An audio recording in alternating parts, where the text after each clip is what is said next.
The night Lena Brooks was dragged out of Riverbend Diner in the pouring rain, she thought humiliation was the worst thing that could happen to her. She had no idea that the stranger she'd rescued from a storm only hours earlier was about to walk back into her life with the power to destroy everything her cruel manager had done. What Lena didn't know was that her single act of kindness had set off a chain of events that would expose lies, ignite revenge, and transform her future in a way no one in Maple Ridge could have imagined. Want to know how one rainy night changed everything? Stay with me. The storm over Maple Ridge had a way of swallowing sound. Thunder rumbled like something ancient waking, and sheets of rain slammed against the lonely two-lane highway that cut through the pines. Most people stayed home on nights like this. Nights when the wind bent street signs and the lights flickered like a warning. But Lena Brooks was still out there, gripping the worn steering wheel of her battered white pickup, fighting to keep the tires steady on the slick road. Her clothes were damp from a spilled pot of coffee she'd been too tired to dodge. Her hands ached from scrubbing tables until closing. She had pulled 14 hours at Riverbend Diner, and every bone in her body begged her to sleep. But rent didn't pay itself, and exhaustion was a luxury she couldn't afford. Her heater wheezed out lukewarm air, barely enough to keep her fingers from stiffening. She blinked hard, focusing on the blurry road ahead. Then she saw it. A black luxury sedan sat crooked on the shoulder, hazard lights blinking weakly through the downpour. Steam curled from the open hood, rising like desperate signals into the storm. A man stood beside the car, his coat clinging to him as if the rain was trying to swallow him whole. He looked old, unsteady, his hand braced on the fender to keep from slipping. Common sense whispered for her to drive on. The road was empty. The storm was punishing. And she was a young woman alone in the dark. But something in the way the man's shoulders sagged, something in that helpless struggle to hold a useless phone against the rain, made her slow down. She rolled the window down halfway. Cold rain misted into the truck. "You doing all right out there, sir?" she called out. The man startled, blinking through the water, streaming down his face. "My car. It's done for. I can't reach a tow truck. I think I took a wrong turn somewhere." His voice trembled more from exhaustion than age. Without hesitating, Lena unlocked the passenger door. "You'll freeze before help ever gets here. Get in." He hesitated, studying her face as if trying to decide whether he dared trust a stranger. Then he nodded and climbed in, dripping water onto the torn seat. The heater groaned at full power, but it was enough to make him exhale with relief. "I'm Lena," she said, keeping her eyes on the road. He offered a faint smile. Walter Hayes, thank you for stopping. Most wouldn't. I couldn't leave someone's grandpa melting in the rain."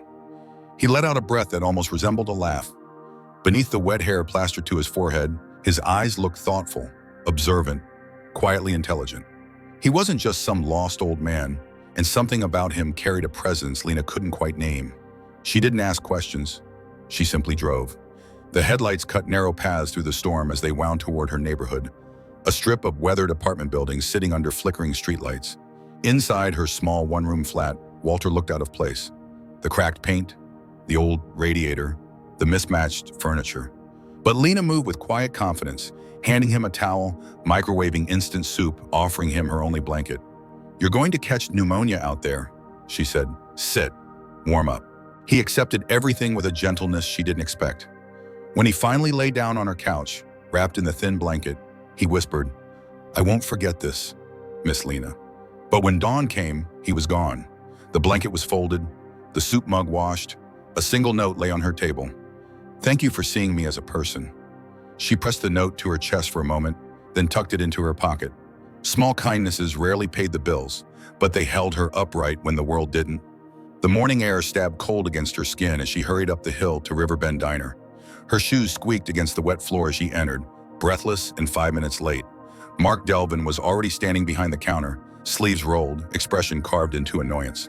"Carter, time doesn't bend for you." Her heart sank. "I'm sorry, Mark. There was a man stranded in the storm. I had to help him. Oh, save it.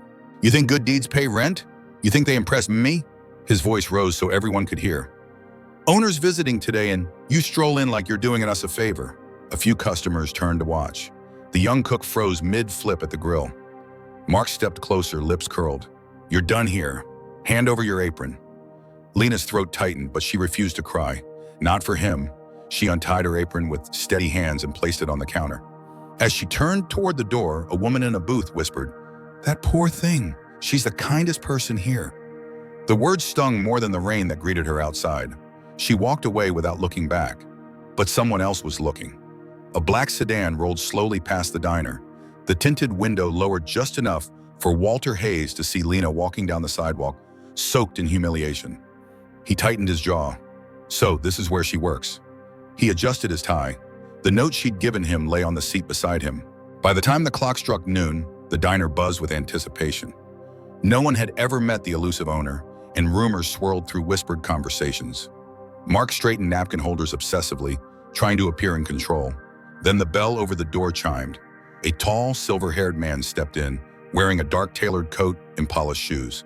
His presence was quiet, commanding, the kind that made the room straighten itself instinctively.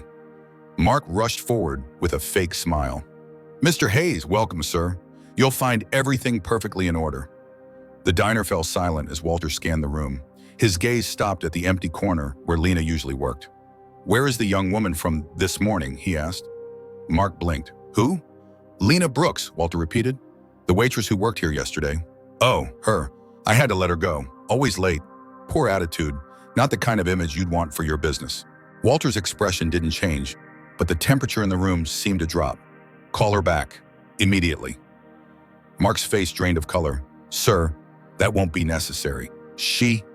Call her back." The room went dead quiet. Mark fumbled for his phone, and as he dialed, every employee in that diner realized something monumental had just shifted. Lena Brooks wasn't gone.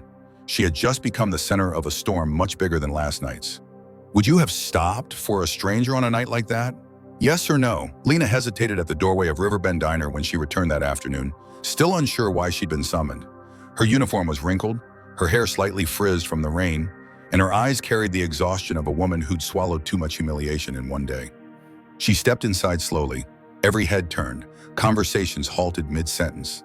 Even the fryer quieted, as if the entire diner was holding its breath. Walter Hayes stood at the center of the room, calm and composed, as though he had been waiting for this exact moment.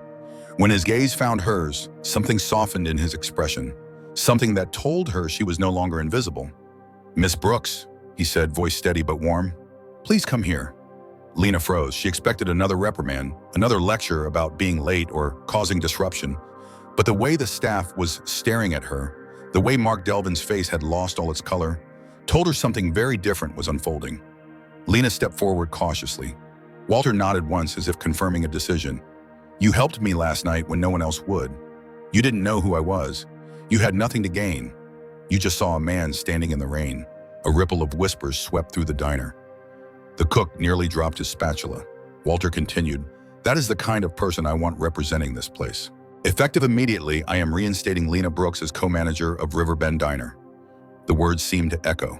Lena blinked. Surely she misheard. Co-manager? Her chest tightened with disbelief. Mark lunged forward, voice cracking. "Sir, you can't be serious. She's unreliable. She's unqualified. Walter raised a hand and the room instantly fell silent. "The only thing she has shown me is character. Something you failed to show today." Mark's jaw worked, frustration boiling under his forced smile. But Walter wasn't finished. "For years you have run this diner through fear, not leadership. That ends today." The staff exchanged glances of relief, some even letting out small sighs they'd been holding for far too long. Lena felt her throat constrict. She swallowed hard.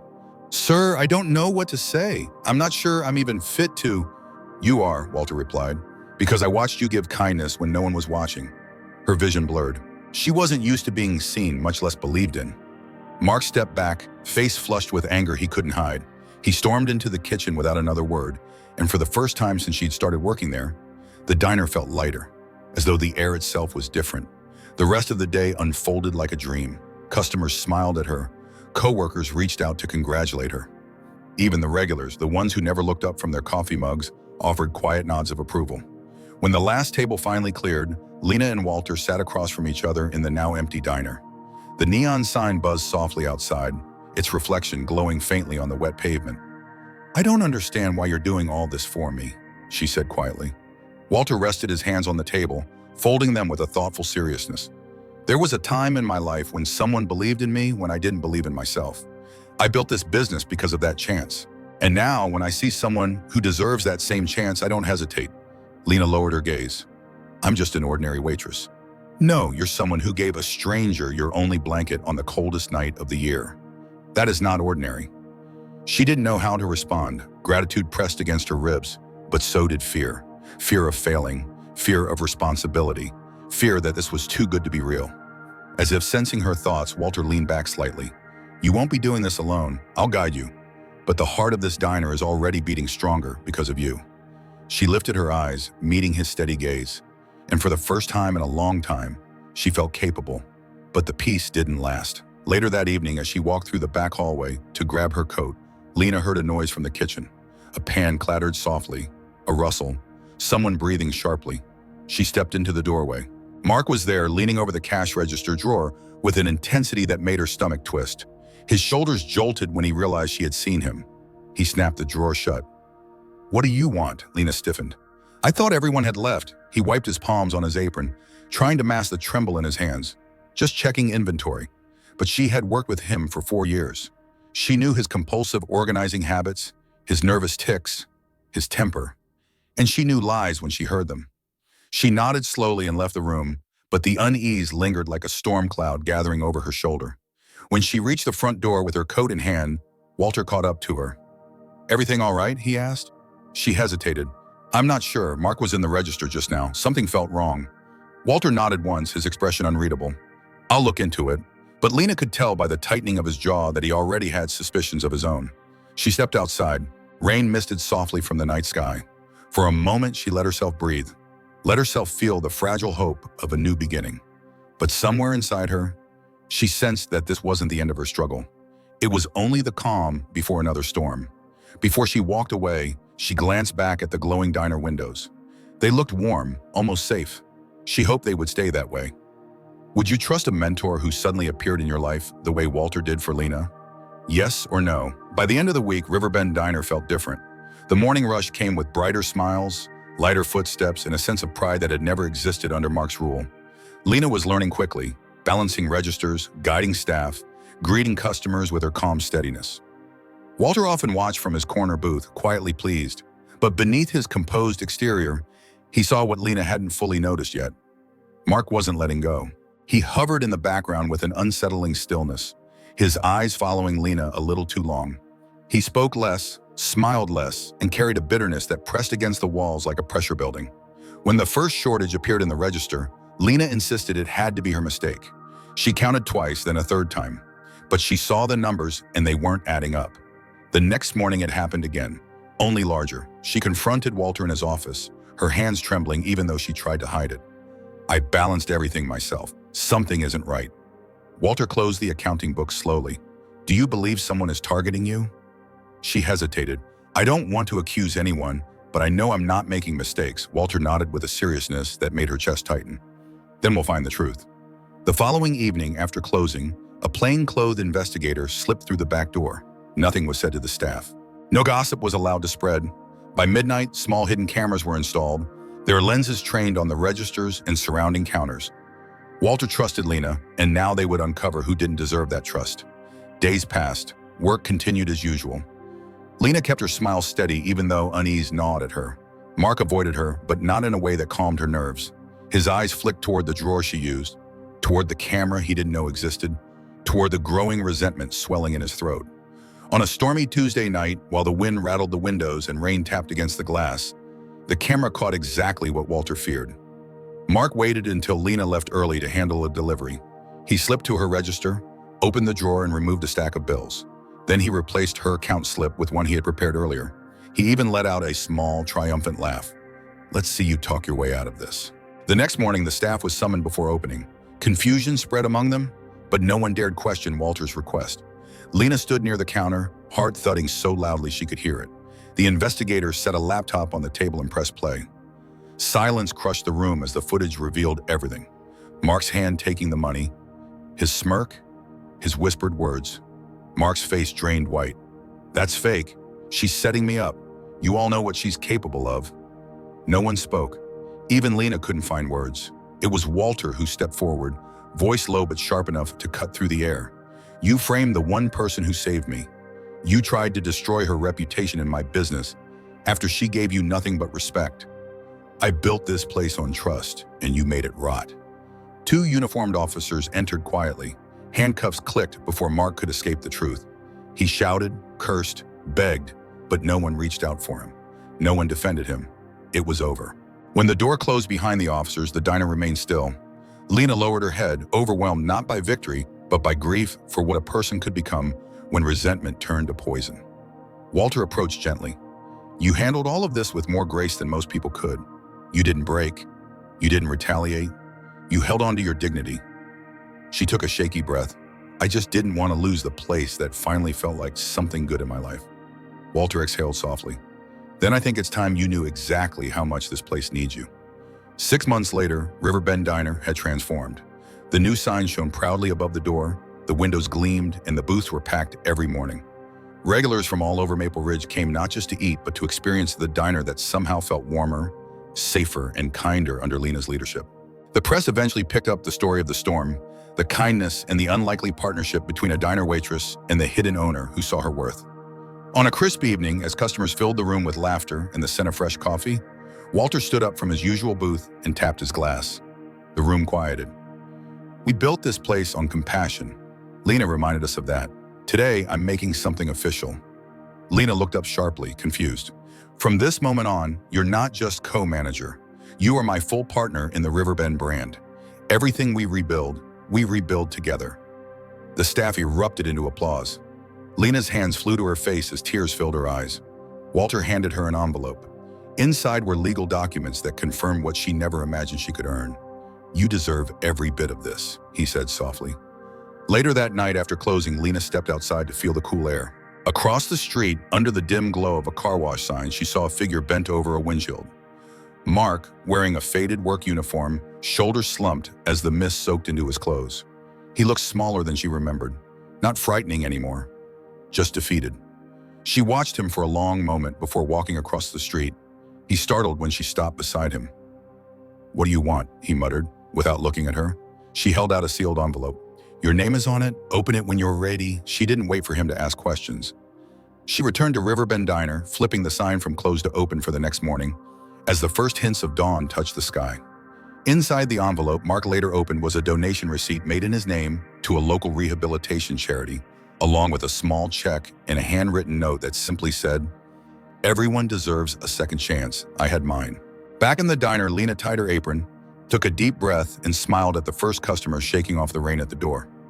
"Morning. Welcome to Riverbend Diner, where kindness always finds its way home." Do you believe that kindness like Lena's can truly change the direction of someone's life? Yes or no? If you enjoyed this story, please like, subscribe, and tap the bell so you never miss a new video. Tell me in the comments where you're watching from and share this story so more people can feel its message.